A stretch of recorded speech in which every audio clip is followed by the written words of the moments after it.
With all the latest big news, discussion and talking points from the football world, this is Football Central.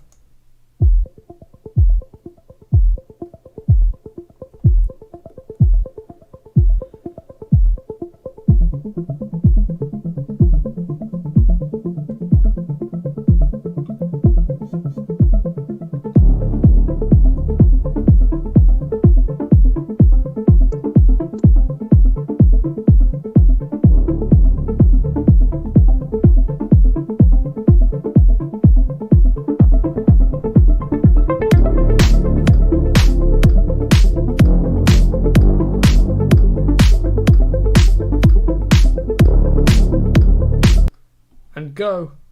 Hello and welcome to Football Central. This is post-match reaction to a boring 0-0 draw between Manchester United and Liverpool. We're going to talk all about the match itself, do the player ratings, and then talk about what this means for the Premier League table, while also giving you minute-by-minute updates if there's anything interesting in Man City versus Crystal Palace, which is currently 1-0 to the hosts. John Stones continuing his great form. Joining me today is the man whose channel this is on, Mr. TubeMix. Hello, mate. Thank you. Good evening. And one of my favourites, Mr. Sam Taylor. Good evening, everyone. And I'd just like to say, if you're confused about where the pre-match is, we didn't end up doing a pre-match. So you've not missed it. It doesn't exist. But we'll make sure that this post-match is covers all the bases. So back to you, JLIWheels, will it? Yes, continuing on from that, basically, it's obviously a 0-0 draw, and currently the score, as I said, 1-0 to Man City against Palace. Also earlier on, we saw some results, kind of thing. Sheffield United. That was it. Sheffield United, spirited performance, but obviously Tottenham are a very strong team. They ended up winning that 3-1. Did you see Ndombele's goal? I did. You know what it reminded me of? Danny Ings' goal against Liverpool a little bit. Free kick. Yeah. You know, from the angle. It was a bit similar to that. But so just to give you goal scorers and assists from that match, and then I will hand over to Mr. TubeMix. So opening the scoring for Tottenham in the 5th minute was Serge Aurier, assisted by Heung-min Son. Then who else but Harry Kane, assisted by Pierre-Emile Højbjerg. Is it Emile? Yeah, it is. Pierre-Emile Højbjerg. Then David McGoldrick gave the Steel City boys a glimmer of hope in the 59th, assisted by John Fleck, before Tanguy Ndombele's lob in the 62nd minute, assisted by Steven Bergwijn, gave Spurs the win. I also forgot to mention, my name is Jordan, also known as JLIWheels, and with that, I'm going to pass you over to our host, Mr. TubeMix. Thank you very much, JLIWheels, and Serge Aurier scoring. That's he doesn't usually score, does he? So that's interesting. Him scoring and then Son assisting for him. What's that? Played well this season, to be fair to him. Yeah, because it started with obviously Matt Doherty, and then Doherty's been sort of in and out of the team, hasn't he? Yeah, it's weird with Doherty. He's not really had much of a game, has he? But I think he tested positive for the virus, I think, one of the times. Maybe he's there. Yeah, I think he tested positive twice. Sure, he's one of the players that has had coronavirus twice. And then he was also injured, I think, as well. Yeah.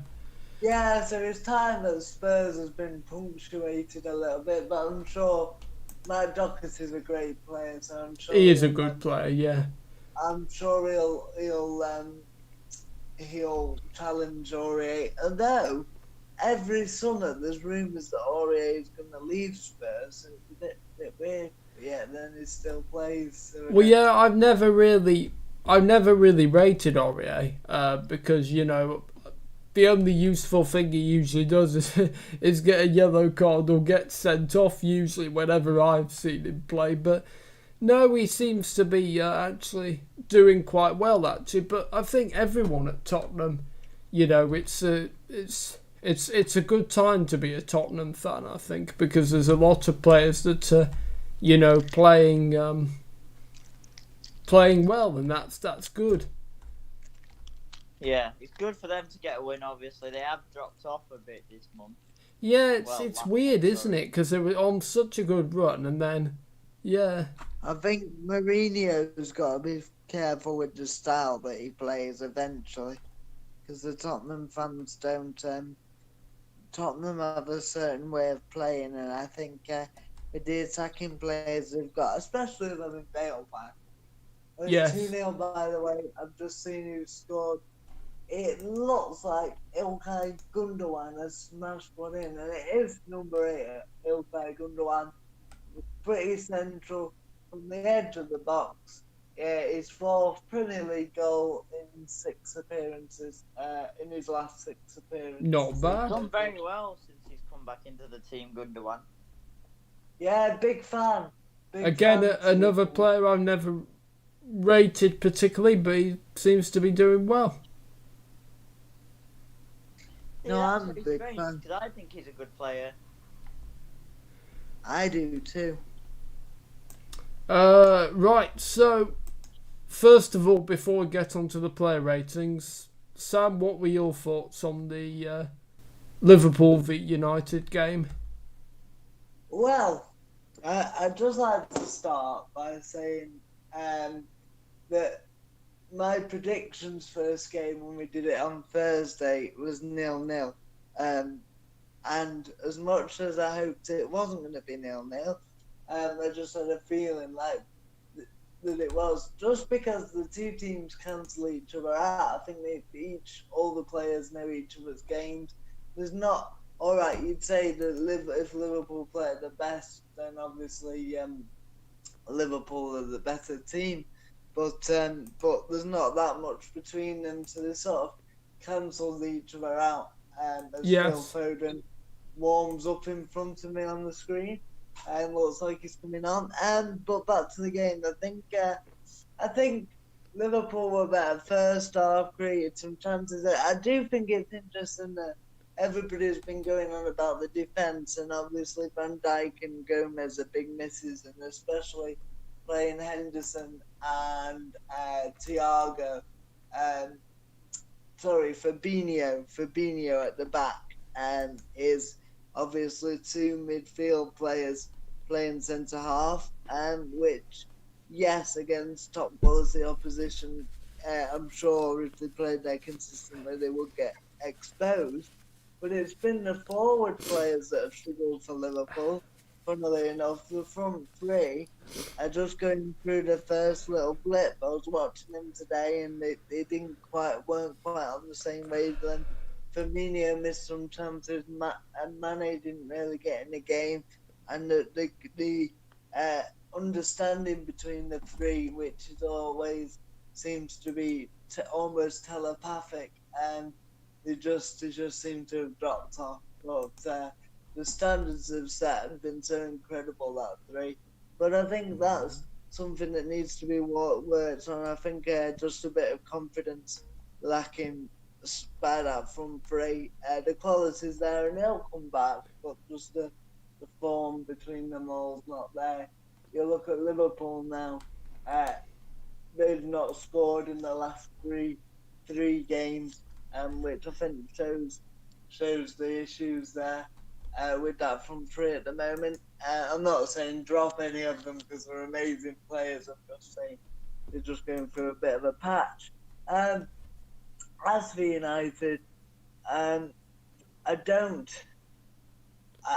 know if you saw Micah Richards' analysis at half time, but I did, yes. I actually agreed with him. He Wilson doesn't like him. No, I don't particularly like him as a pundit, I have to say. No, he's not that great as a pundit, particularly.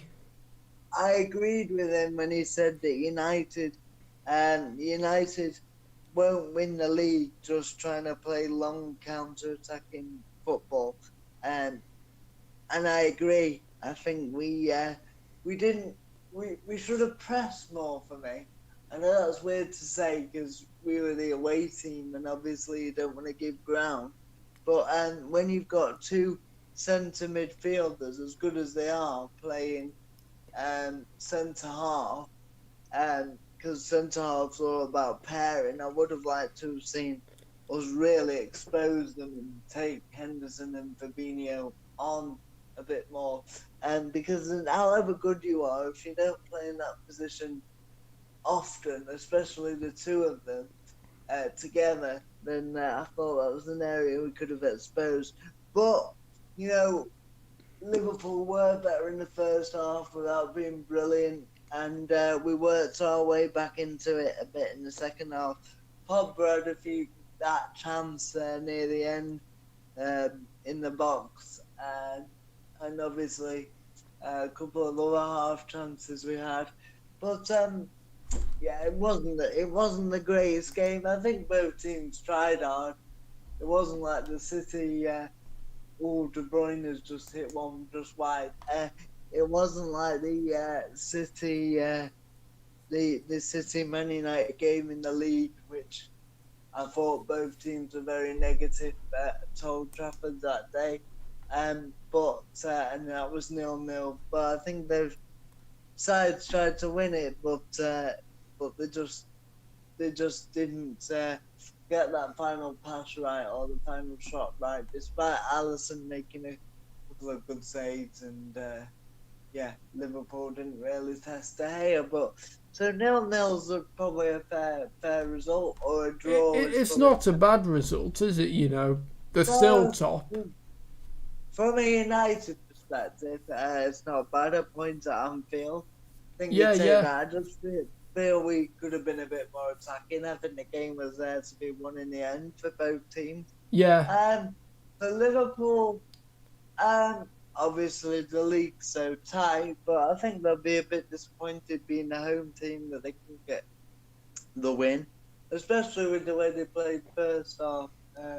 Firmino had a few chances first half, and I think obviously there's a long way to go, but City seem to be in great form again and look a bit more. They look like they're putting a run together. So I just hope. I've got a feeling that City could put a run together and get away from everybody if we're not careful. I've just got a feeling. I feel very vindicated in my prediction that City will win the league. Yeah, and I think we've got to be careful they don't get away. But go on, George. Because I just think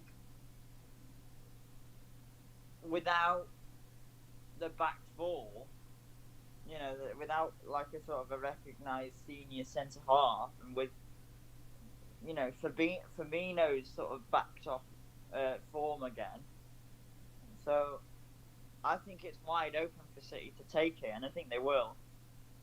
I think there's a danger.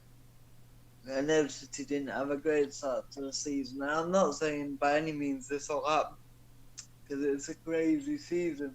But I do think there is a slight danger that City could come through in the next few weeks and start running away with it. Because let's be honest, the other teams are so inconsistent, and City seem to, with United to be fair, in terms of results, when the way City are playing, you can just see them running away with it. I'm not saying they will. I'm just saying there's a danger of that they're coming up on the rails, on everybody's blind side, and everybody's dropping points. Interestingly, just before we go back to the game, you talk about how tight it is, and City have a game in hand on United and Liverpool and Leicester and Spurs. But interestingly enough, or do they have a game in hand on Spurs? Maybe they play the same as Spurs. But anyway, interestingly enough, Aston Villa, who are in 10th place, have 3 games in hand now because of they've had 2 suspended and they had 1 because of COVID and 1 that they had left over anyway from the start of the season. So if Villa in 10th place win all 3 of their games in hand, they will go 2 points off the top, which I find pretty amazing. But anyway, I just thought that was worth pointing out. I don't know what Will. One of those games is against City as well. I think it's worth mentioning. I don't think anyone will run away with the title, because I think the way this season's going, I think it's going to be very tight and very open till the end, I think. I can't disagree with that on the evidence of what we've seen. And yeah, it's going to be interesting and exciting, isn't it, to see who will, win the title. Let's hope it keeps open like this, because it's a really, really good season so far. And where do you stand on today's game, Will? Well, United. I thought United played well. The only thing, I think I would have started Cavani. I think I would have made 2 changes: Edison, Cavani, and 3-0. Oh well. John Stones again. from the Wow. corner. They cleared the first one. Palace from the corner with a header, and it dropped to him. Let me just see now. I'm just seeing the replay. Give me 1 second, everybody. So the corner comes in. I think it's De Bruyne heads it. Oh no, it's not De Bruyne. It is Diaz heads it, and then the ball ricochets out to John Stones, who's virtually on the penalty spot, and he drills it in, with his right foot past Guaita in the goal. So John Stones is on a hat trick. But yeah, it's good to see Stones be back in form, because I still think at his best he's our best centre half. I think he's still got a mistake in him, but hopefully he's eradicated that out of his game. So go on, Will, you were saying about the game. Yes, so I thought the performance was good today, actually. Wan-Bissaka I thought was actually very good. I thought they made some good blocks as well. So yes, I'm pleased. I think the result is quite good, actually, and I'm pleased with. But I would have made just 2 changes to the starting 11. I would have brought Edison Cavani on for Anthony Martial, and I don't really think he's been that great, particularly Martial. So I would have had Cavani. I agree with that. It's certainly not had the season he had last year. So. Yeah, and then Eric Bailly for Victor Lindelof. But apart from that, yeah, a good team selection from Ole. I agree with you. With the pace of Liverpool's front 3, I would have had Bailly alongside Maguire, but I don't know about you, Will. I would have gone the same way you did, but I have to say, I thought Lindelof actually played quite well today, particularly with the blocks he made at the end. Yeah, he did. He did okay, but I'm still not particularly convinced by him, really. Yeah, Sorry to interrupt. I'm just gonna say, if Bailly can stay fit, he and Maguire has shown they could form a really good partnership, and that would be the ideal partnership for me. Pace and power, hasn't he, Bailly? Yes. And alongside Lindelof, I think actually Lindelof's a better defender than I thought, but him and Maguire haven't got the pace, and obviously out of the 2 of them, Maguire's a better defender, so you probably most times play Maguire and Bailly. But I just want to give Luke Shaw a mention, because I thought Luke Shaw played really well today. Yes, he's been very good, hasn't he? Great runs, and got brought down on the edge of the box where we had a dangerous free kick in a position of danger, but it wasn't actually converted. And he put in a couple of juicy good crosses as well for the attackers. So and it's interesting, Will, because at the start of the season I agreed with you that if you were going to play Luke Shaw, he was better in a back three. Yes, as a But centre back, yeah. But actually, on the left of a back three, but actually, he's played quite well in a back four recently. He seems in good form. Yes, he has. It's certainly very interesting, and also I have to disagree with George. Despite it being a draw, I don't think it was a boring game at all. I think it was very fierce and very well contested. You could say, in a weird kind of way, and I've been there myself when you know teams' games inside out, but there was a distinct lack of quality, which sounds weird. For both teams, yeah. Yeah, when you think about the players, but sometimes when teams are cancelling each other out, it's hard for the quality to shine through. But you know, another clean sheet for the Reds. It's a very good day. It's a very good game as I'm concerned. So I was quite happy. I don't think it's one that'll live long in the memory bank. Oh no. That's the difference, though, isn't it? I think that's the difference between United then and United now. And 0-0 at Liverpool is a good result, whereas a couple of years ago probably wouldn't have been. Yeah, to be fair to you, George, to be fair to United, I know Liverpool have always had good teams that have always come close, but this is a different Liverpool side to the ones we faced under Fergie. I think if we'd come away with a draw, in Fergie's days even, against a team this good, because this is the best crop Liverpool have had in the Premier League era as a crop,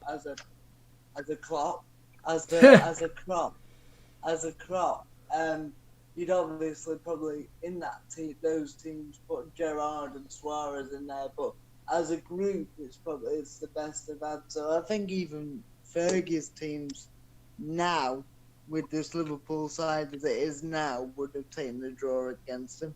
Don't know if you agree with that. I just think Liverpool are a better outfit all round now than they were when Fergie was around. But yeah. That being said, I think, like, in terms of United, I think the best they could have hoped for was a draw. I don't think anybody thought they were going to win it. Not really. We could have done, though. We could have done. Yeah, you had the chances, obviously. What's his name? Alisson made some good saves. He did make some good saves, yeah. I think it's disappointing. It's disappointing that Liverpool didn't make De Gea work a bit more. Yeah, he only had to make that one save that I can remember. Firmino wasn't that great, really.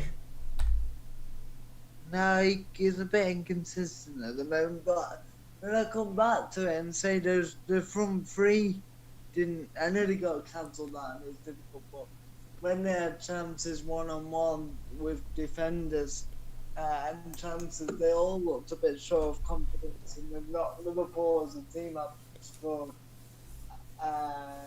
in the last 3 games, and you think, I suppose, as good as they were defensively, Liverpool, because let's be honest, they did play well defensively with having Fabinho and Henderson in there, against some very good players in Rashford and Martial and Fernandes and Pogba and the likes. But I think Fabinho and Henderson are two of the more creative Liverpool players. So the fact that they're further back means that there's less quality in the midfield, although Thiago's a very, very creative player. But I think that then affects the front three. So I think whilst they seem sound defensively in that midfield, they've lost quite a bit now. and the front three are clearly not on fire, which are bound to have a bit of a dip. I mean, the numbers they've posted over the last three seasons have been 3.5 seasons as a three. I agree completely. Even when Liverpool were, that first season when Salah joined, when they finished fourth, but the numbers they posted are amazing. So I think everybody's entitled for a drop off. It's just a shame that this drop off has come when two of the midfielders, essentially, and more creative players, have had to drop back into centre half. But they'll get it back. Liverpool, their front three are too good to let the drought affect them for too long. But Okay, and George, what was your view on the match?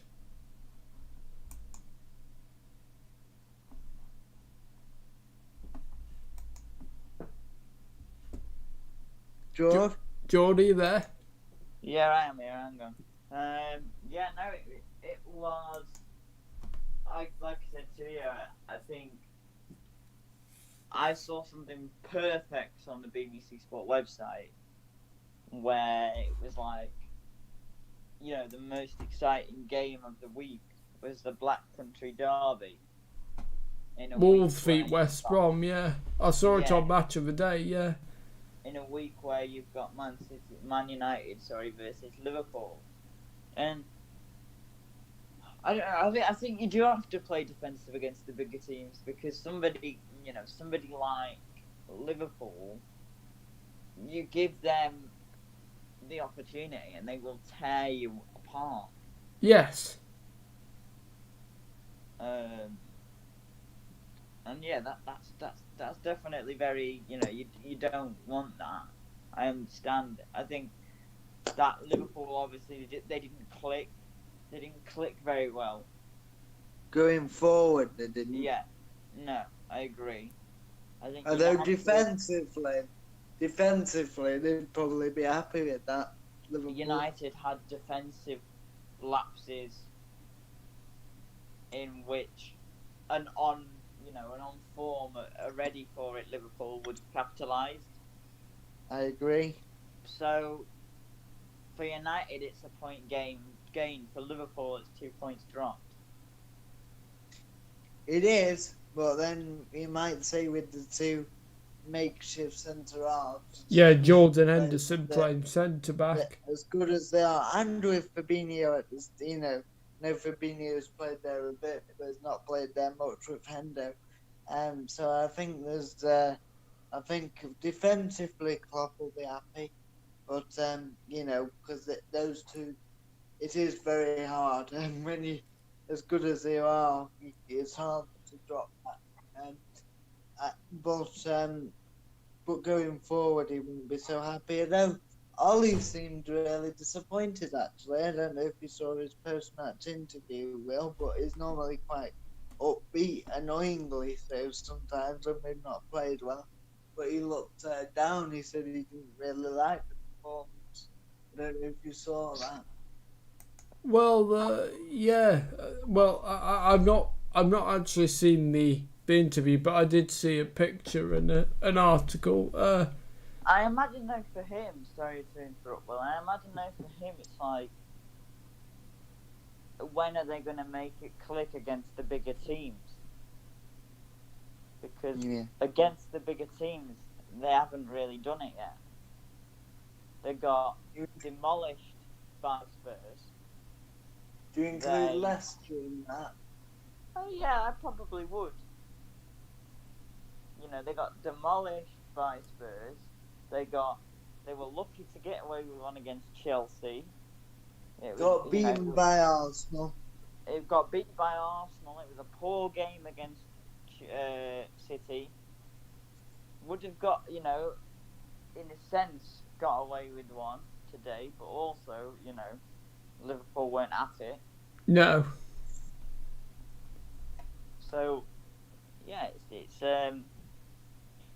I I think. think you're right, and you know that those semi-finals just show that as good as we've become, and I say as good as we've become, we're still not playing great. But I mean, in terms of our resilience, we have got mentally stronger. That's why we're top of the league.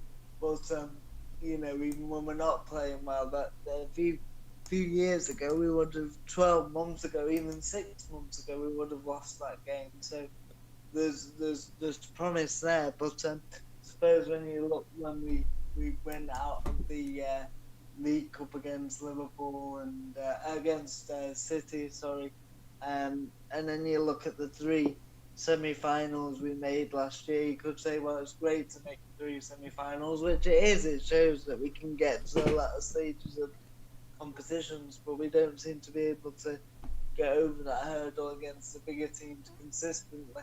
We have one-off days where we do it, but United is all about beating the bigger teams. And of course, if you're going to win the league, it's arguably more crucial to beat. Well, I was going to say the sides below you, but everybody's below us.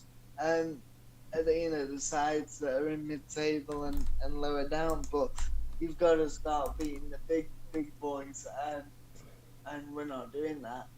But then again, everybody's struggling in that respect.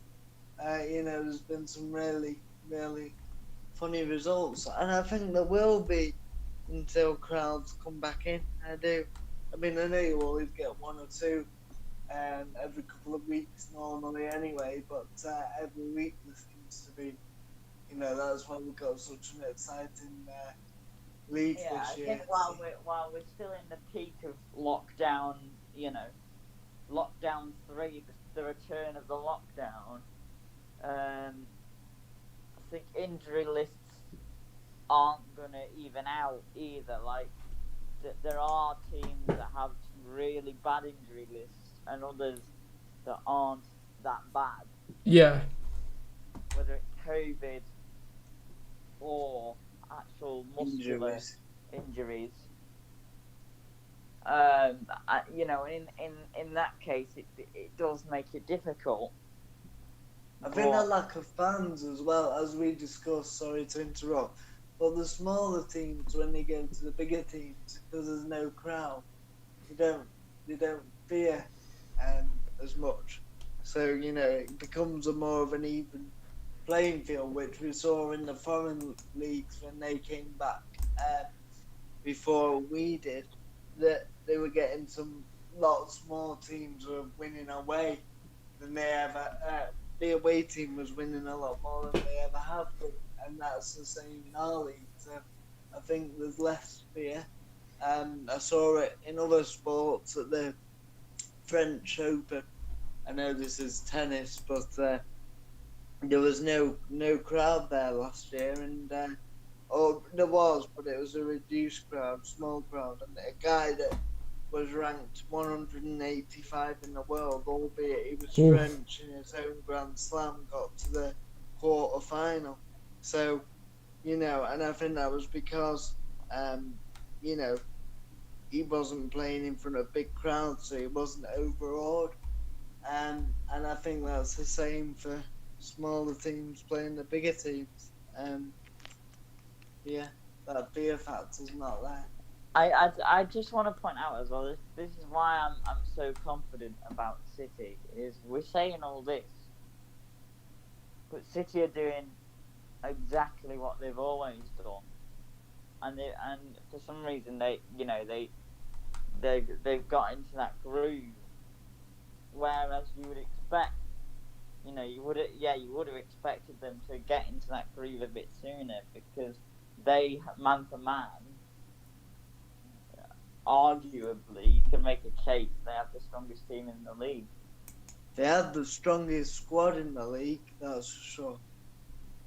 Definitely. The strongest, I think, 11 for 11, you could say, when Liverpool have everybody fit, you could argue, but in terms of the squad, they definitely, and it's interesting what you say about injuries, because, like, certain teams can't deal with injuries. You know, if Kane and Son got injured, or one of them, it would be problematic for Tottenham. But What would Spurs do?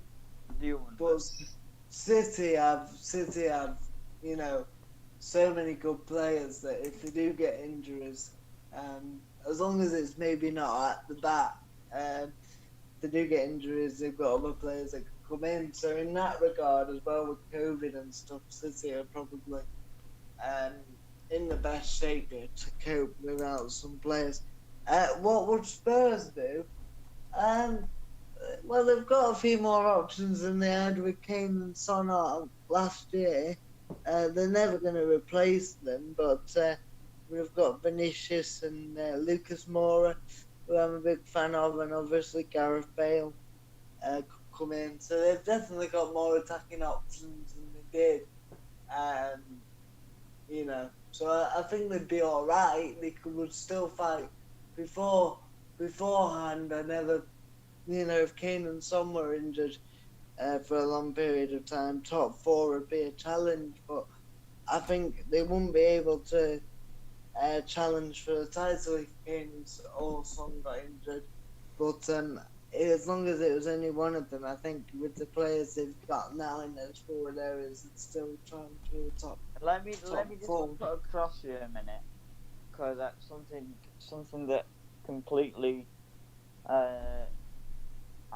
you know, is my opinion. Is some guys just put on the BBC Sport website that looks lots more like the old Saints. What is more scary about this City team is that they're not conceding goals easily anymore, and they have all the qualities in the middle and at the front. Yeah, and they've got a dangerous free kick here. Sterling scored from a free kick. Well, yeah. Edge of the box. It was difficult to get it up and down, actually. Did it get up and down? Yeah, because it was close in, right on the edge of the area. 4-0 to City then. Smashed it. Yes, it is 4-0 now. Okay, is it alright if we do the player ratings, boys? Yeah. Okay, so... Just quickly, sorry, I just think this is, going back to your point on City, this is a statement from Man City for sure. A real statement of intent. Because Palace are well organised, good side, and to beat them 4-0 comfortably without getting out of third gear is a statement. Over to you, TubeMix, anyway. Thank you very much. So we'll come back, you know, we'll keep doing updates on that match as we go. But here's the player ratings, find the Manchester Evening News, the United player ratings, and then we'll do the Liverpool player ratings. So, David De Gea, a bystander in the first half, but was alert to save from Thiago in the second as 6. Aaron Wan-Bissaka refused to cross in the first minute, and it set the tone for an adventurous performance. Dealt well with Sadio Mane, though, as 6. Victor Lindelof, an undeserving starter. Lindelof was carelessly caught out of position a number of times, but reprieved by a teammate much better after the pause, a 7. Harry Maguire covered for Lindelof on occasion and won the majority of his duels.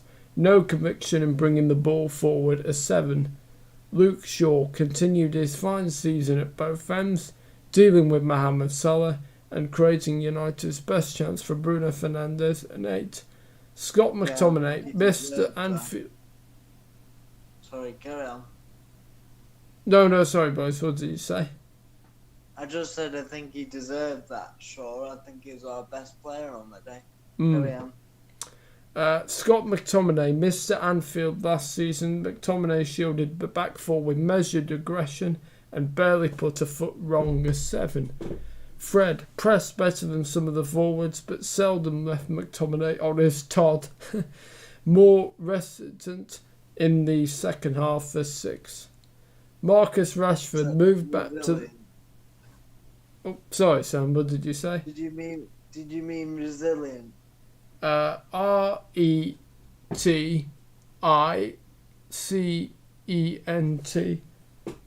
Oh no, resistant. Yeah, carry on.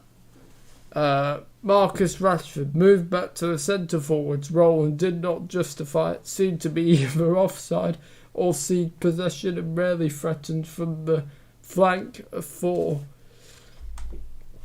Bruno Fernandes. The worst when it came to wasting the ball, and Fernandes was even berated by Mike Phelan. Went close with a free kick and denied from United's best chance of 4. Paul Pogba, an unusual choice on the right-hand side, but performed respectively. Was never going to boss the game in that role, but almost won it at 6.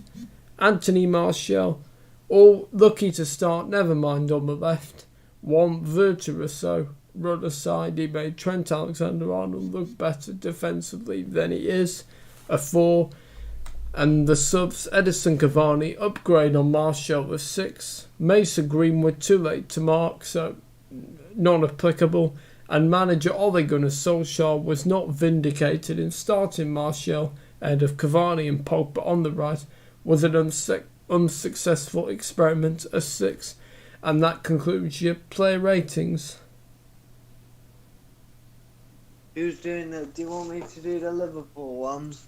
Yeah, if that'd be fine, Sam. Just carry on chatting with the viewers for a minute. Just to give you some European football latest, Inter Milan 2-0 up at Juventus. Oh, right. In the soup. Oh, no, it's in Serie A. In the Serie A. Yeah, I thought it was the Super Cup, but no, that's Barcelona v Athletic Bilbao, yeah.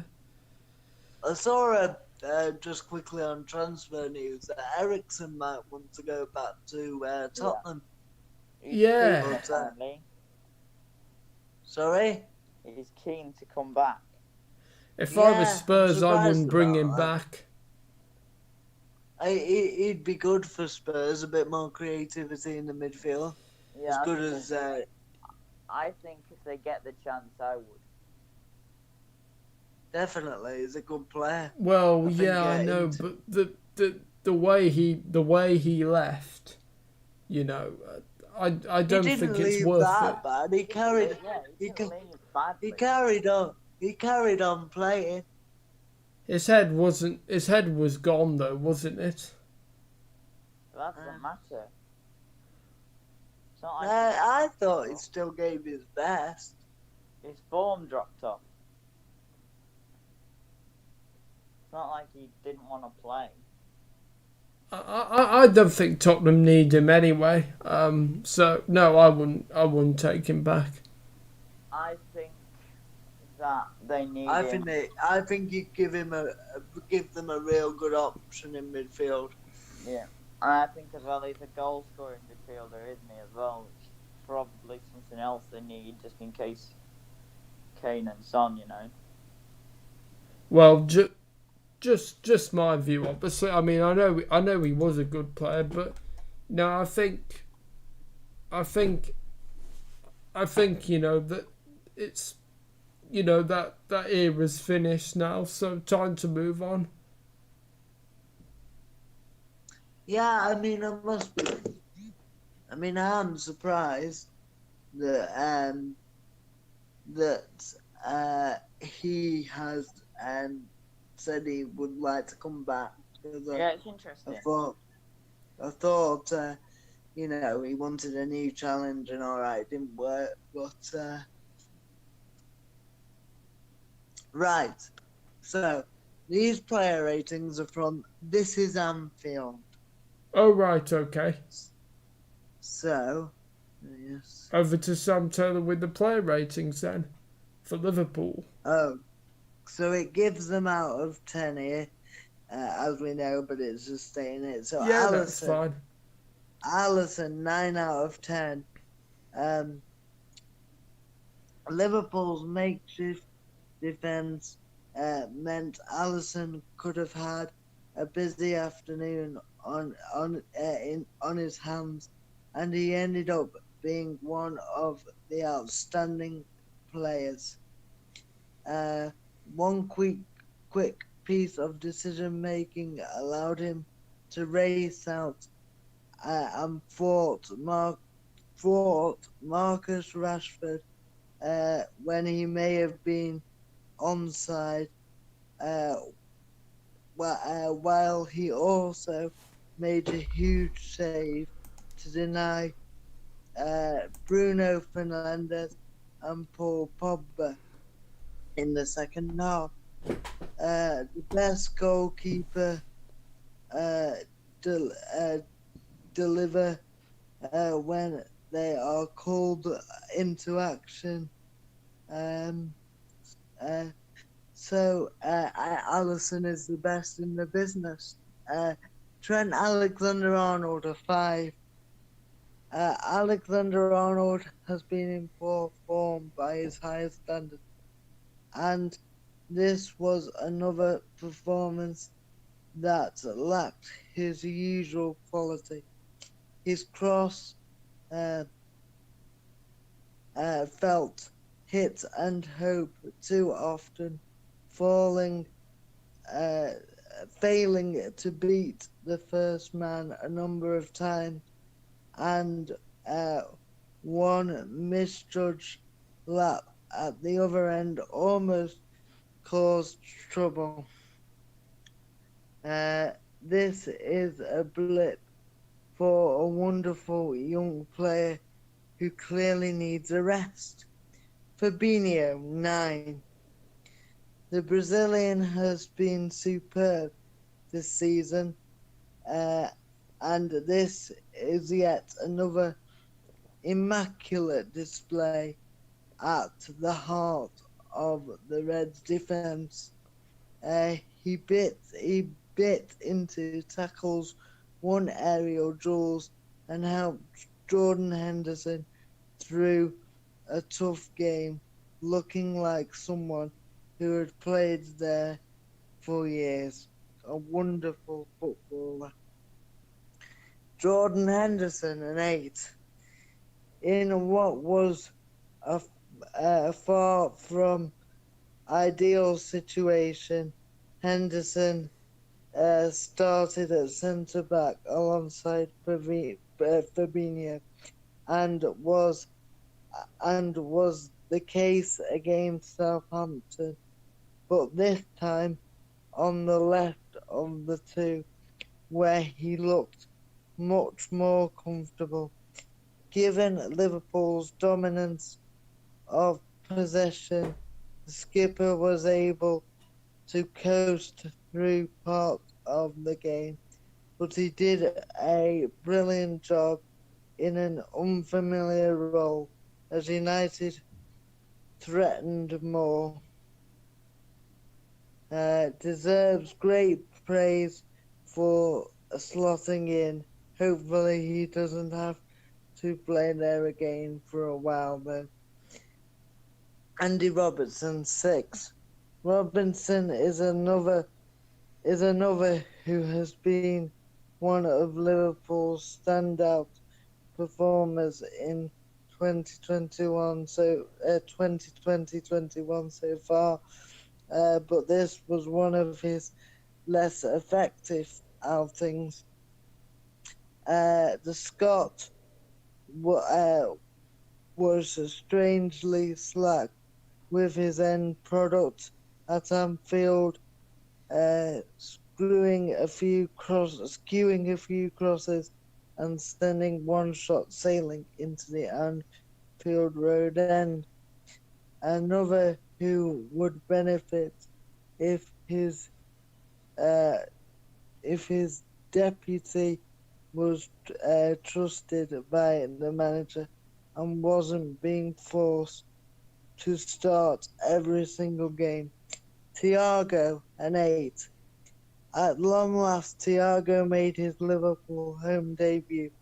For parts of the game, especially early on, he looked the best player on the pitch. Dictating play and producing footwork that some can only dream of. And he was denied from distance by David De Gea. Worked worked tirelessly to, and while the odd pass missed its intended target, he was a joy to watch. Gini Wijnaldum. Wijnaldum was solid rather than spectacular, with a little more guile required on occasion. The Dutchman often found himself up against Paul Pogba in a fascinating duel, using his strength to good use and knitting things together in the midfield. Mohamed Salah at 5. Salah has lost his golden touch in front of goal of late. He was well short of his best against United. Liverpool's Egyptian king never stopped trying, pulling defenders out of position and looking to bundle his way through, but he was kept quiet by Luke Shaw. Switch side with Sadio Mane at one point, but didn't have much more joy there. Xherdan Shaqiri, 6. Shaqiri made a surprise start, his first in the league for 13 months, as he looked to down United like he did back in December 2018. Playing in midfield, the Swiss was a mix of good and frustrating, occasionally slowing down attacks, but carrying creativity. Faded as the minutes ticked by and replaced by Curtis Jones. Sadio Mane, a 6. Mane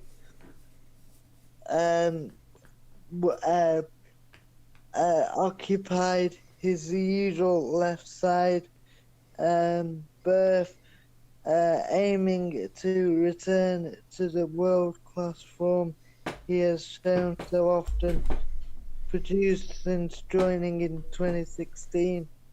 Like Salah, he just couldn't quite get going despite looking dangerous and continually attempting to get in behind United's defence.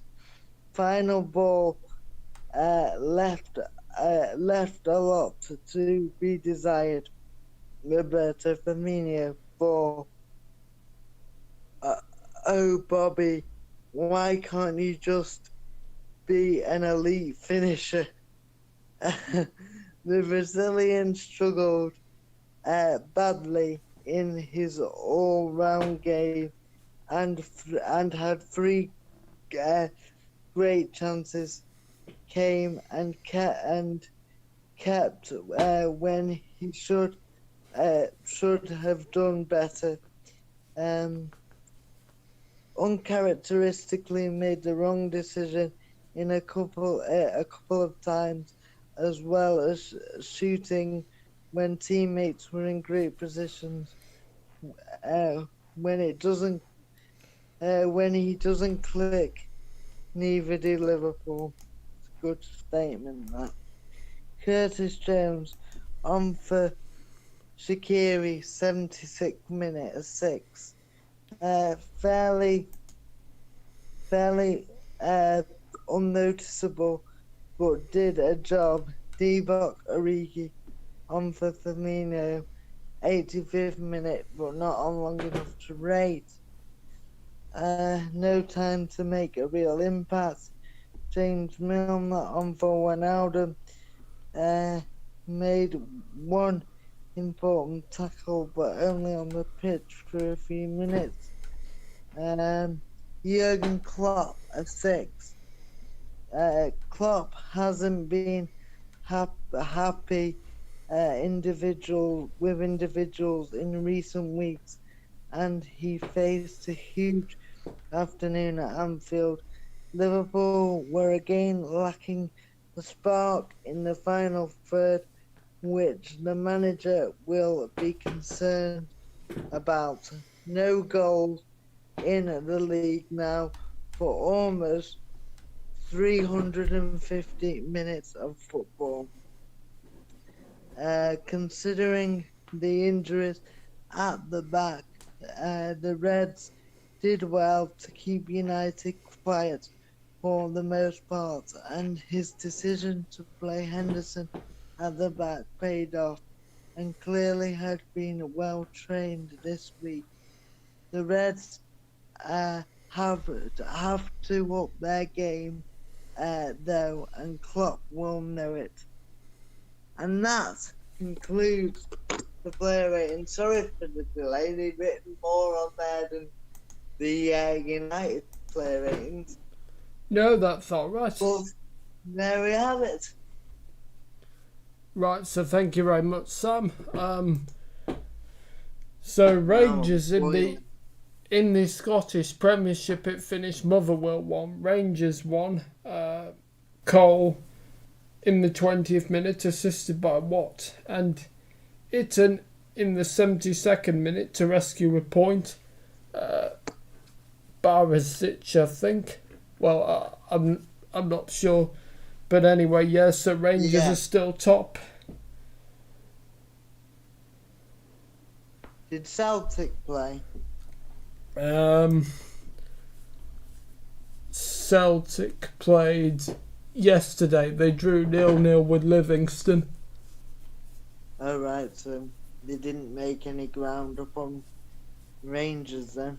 No, it's not going well at Celtic at the moment with their, Dubai trip as well.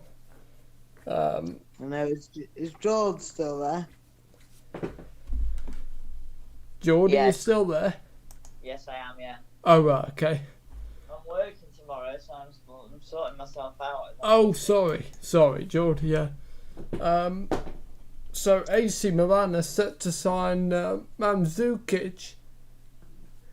Mandzukic and Tomori in 1 week, eh? That's not bad, is it?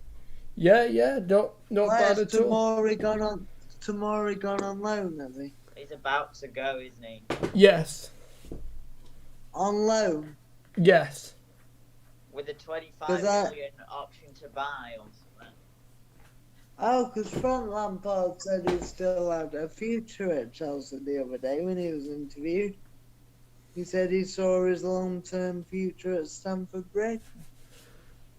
Well, I think he just needs football, doesn't he? And just needs his confidence back, and then because obviously Thiago Silva's not going to be a long-term option. I'm surprised there's a buyout. Silva, yeah. There's a buyout. I'm surprised there's a buy clause in it. If there is, because Frank Lampard seemed pretty adamant when he was interviewed this week that Tomori would make it on loan but would stay as a Chelsea player. Well, we'll just have to wait and see, won't we? So yeah, we're good for AC Milan, and as I said, Barcelona. So they are 1-1 with Athletic Bilbao. They just had a disallowed goal. Am I right in thinking that if Atletico win their games in hand, it could be 10 points ahead of Real Madrid? Strongest team this year by a mile. I mean, Barca have improved massively, but yeah, Barcelona have not been great, have they? I don't know. Recently, they seem back on it. Yeah, they've moved to third, so. But Messi's back at his best as well. What's that? Said Messi's back at his best as well. Yeah. Do you think he'll go in the summer? Yes. Yes, it will depend. Well, it will depend on the elections, obviously, because they're going to have the elections in March, and then So obviously Messi will Hasn't the other listen. guy quit though? Didn't the chairman fella quit? The one that nobody liked. Yes, he went, yeah. So have they not re-elected a new one because he looked there? No, it's in March. Yeah, no, I just thought maybe because he'd gone. No.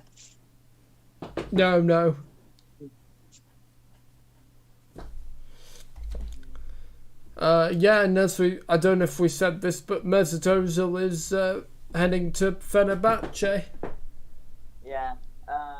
Did you see? I don't know if any of you saw this. Will, you probably don't even know who this is. But QPR's Bright Assaid Samuel is signed for, I think it's Galatasaray. And he joins in the summer. I thought he was heading to Fenerbahce. Is it? I don't know. I'm pretty sure, yeah, because they said he agreed a pre-contract. They agreed a pre-contract. I thought it was with Galatasaray. Hang on, let's... So we're staying at QPR till the end of the season? Yes.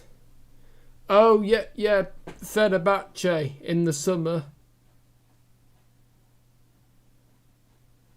Bright Osai Samuel. Right. Yeah, that's the one you're on about, wasn't it? Player as well. He should do well there. So I'm surprised. What I don't understand is I'm surprised he can sign a pre-contract agreement when his contract's not up. I know they can't, but I thought it was only. It must be up in the summer. It is up in the summer. That's why you can. Because you can't do it otherwise. No. Mind you, Bayern did it with Lewandowski, didn't they?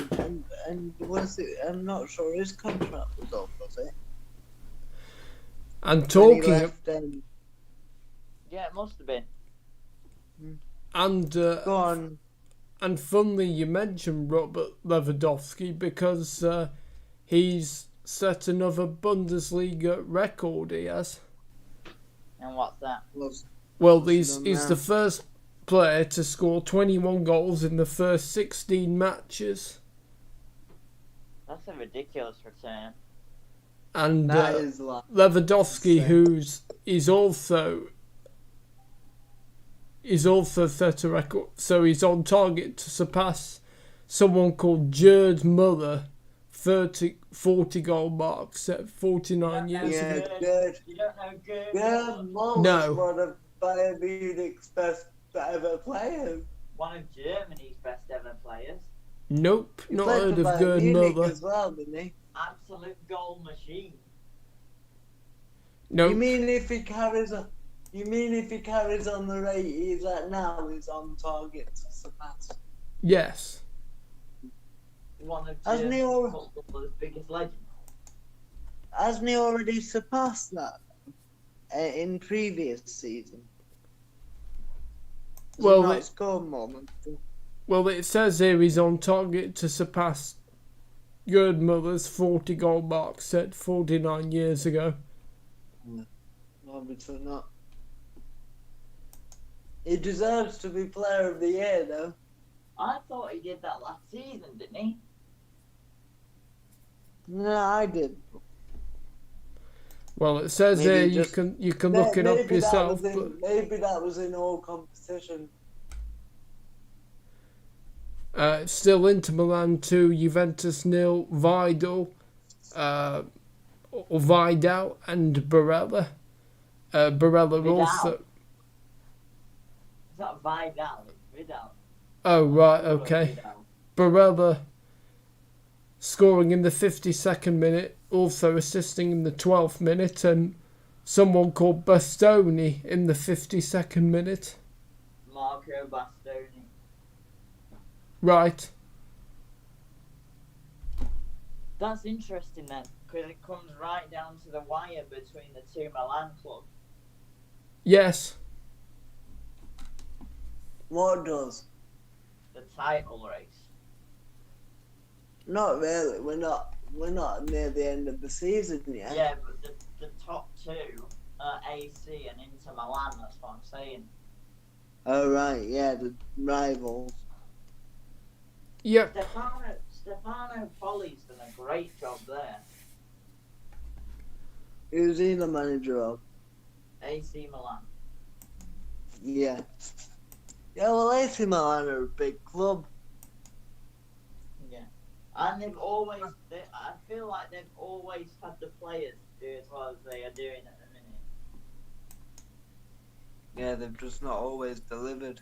I think, you've got to look at like Donnarumma and Romagnoli and players like that, they were always good and they've been there for a long time, and then you bring in Frank Kessie and Hakan Çalhanoğlu, and there's definitely the quality there. Bringing Ibra back obviously helps, and Rafael Leao has been fantastic this season.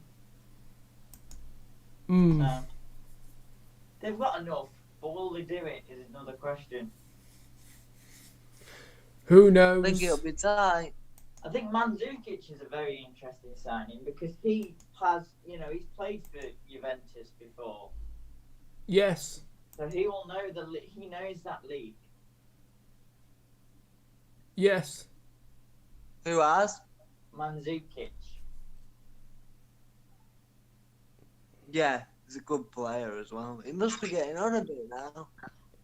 Yeah, he's 30, 36, 34, I isn't think. Is he? Yeah.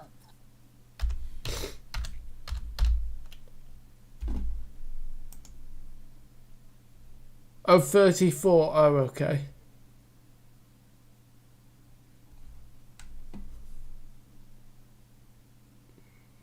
Class player. Yes. I was Tell you quite one surprised thing about- that. tell you one thing about coronavirus, it certainly has made football interesting again.